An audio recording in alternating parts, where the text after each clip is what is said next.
This Torah class is brought to you by TorahAnytime.com. Okay, good afternoon, everyone. We continue in the Orchos Chaim of the Rosh. We're up to Samach Tes 69. The Rosh just said, you should want what Hashem wants, which we explained has two meanings. Either the mitzvahs of the Torah, you should not just do because Hashem told you, but because you understand that it's good for you. And another interpretation is, in the lot of life that Hashem has given you, you should be merutza with, you should be pleased with. Samach b'chalkecha ma'atvem harbe, rejoice in your lot, whether a little or a lot. V'hischanein lefanav tamid, lahatos levav chaledos, of always pray that Hashem incline your heart to fulfill His mitzvahs, and have bitachon in Hashem in all other aspects of life. Throw your package on Him. V'al yikshe be'einecha, it should not be difficult in your eyes. Lahoitzi l'chavod haShabbos v'yamtov b'chal hatzarech. It should not be difficult in your eyes to spend in honor of Shabbos whatever you need. It should not be, you should not think, oh boy, was that hard, how am I going to make that? That was difficult, I really had to spend a lot of money on that. But have trust in Hashem and spend generously. V'hishtadel l'chabdam u'lekablam ba'od yom. Try to honor the Shabbos and the Yom Tif and accept it from before it begins. U'lehisaneg b'hem ba'achila u'shtiya. And rejoice in the Shabbos by eating and drinking. Rejoice in the Shabbos by eating and drinking. V'chetzio l'beis hamedrash. And half to the Beis HaMedrash. So you're going to try to honor the Shabbos and the Yom Tif by accepting it early, and rejoicing in it, being ma'aneg in it, and spending half the day in the Beis HaMedrash. V'chabdehu b'knisasai u'v'yitziasai larach shulchan hamatzai Shabbos.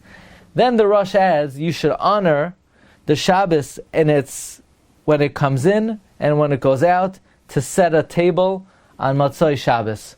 In other words, one should, there's a siman in Shulchan Aruch that one should set their table on Matzai Shabbos in order to have a Melava Malka, where even if a person is not going to be eating, they still require to set their table. Now it's very interesting that the Rosh says you should try to honor the Yom Tif, the Shabbos and the Yom Tif, and be makabel it while it's still day, and rejoice in it by eating and drinking.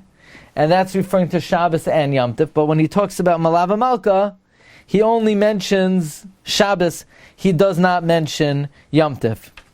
Is there a chiyuv of Malava Malka when it comes to Yom Tif? And Rav Goldberg brings a lengthy discussion about this, because the Gemara says that anyone who makes an Isser to the Chag, binds the Yom Tif by eating and drinking, it's considered as if you built a Mizbeach. And we know that refers to Isru Chag the next day, and the Chazon Ish says that already begins at night. The mitzvah of Isru Chag begins already at night, that there would be a mitzvah to eat a Sudas Mavalaka b'matzah Yom Tif. Now, others suggest that the source of Malava Malka and Matzah Yom Tif is from the Lashon of the Rambam. The Rambam says in Hilchos Yom Tif, halacha Parak Vav halacha Tezayin, kishem shemitzvah lechabed Shabbos ula'anga kach kol yimei tovim shenemar l'kdosh Hashem mechubad. So the Rambam says there seems to be a mitzvah of kibud and oineg on Yom Tif, unlike Shabbos, because he says kishem shemitzvah lechabed Shabbos ula'anga. That implies there's kavod and oineg Shabbos, and part of kavod and oineg Shabbos is Melava Malka. That implies that there should be a din of Malava Malka by Yom Tif as well. And he says that the Chazon Ish and the Brisker Rav held that way as well, that there is a mitzvah of Malava Malka on Yom Tif. Now, there is a nafkamina between these two different reasons of why one should possibly have a Melava Malka on Yom Tif. If it's because there's a din of kavod by Yom Tif, so then that would apply, whether it's Matzah Yom Tov the first days or Matzah Yom Tov the last days.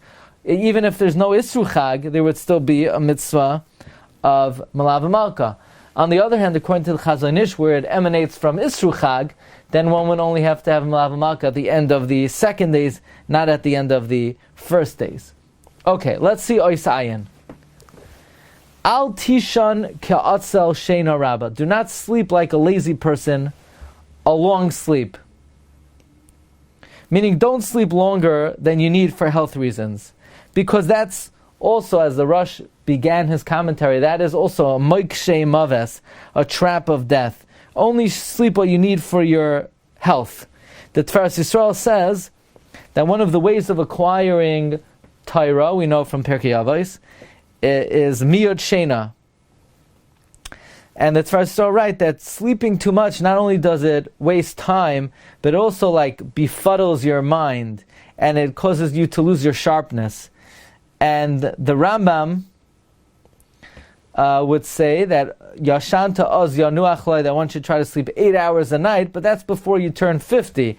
But afterwards, you don't need as much sleep, and it's enough to sleep 5 or 6 hours a night. They once asked the Chazon Ish, the Gra slept 1 to 2 hours a day, so what, the Tanoim, they slept less than that?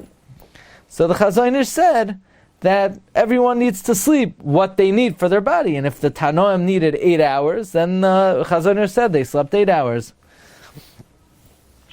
Now, the Rabbi Cheskel Sarna learns, Al Tishan Ka'atzel Shenas Rabba, that you shouldn't sleep a long sleep in one stretch. You should break it up.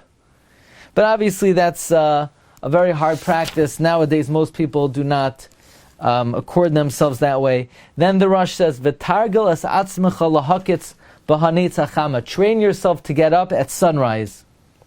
Now that's also a little difficult, because as Reb Chaim Kanievsky points out, the Gemara Bracha says it's a mitzvah to daven vasikin, which is to daven Shemana Esrei at sunrise, which you won't be able to do if you get up at sunrise.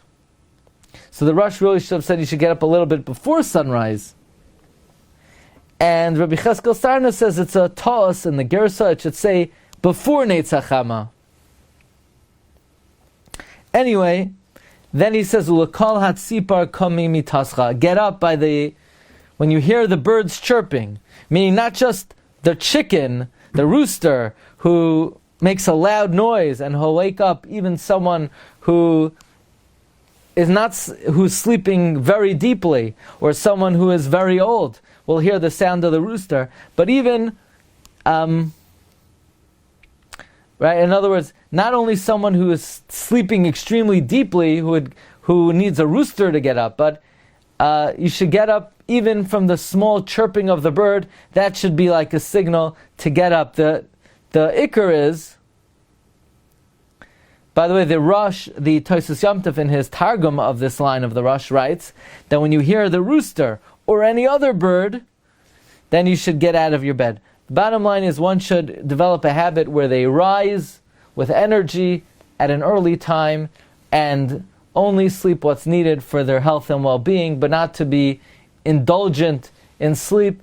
It's a waste of time, it's not healthy, and a person, it diminishes one's zrizus for Avodas Hashem. Okay, we'll pick it up as Hashem tomorrow in Ois Ayin Aleph.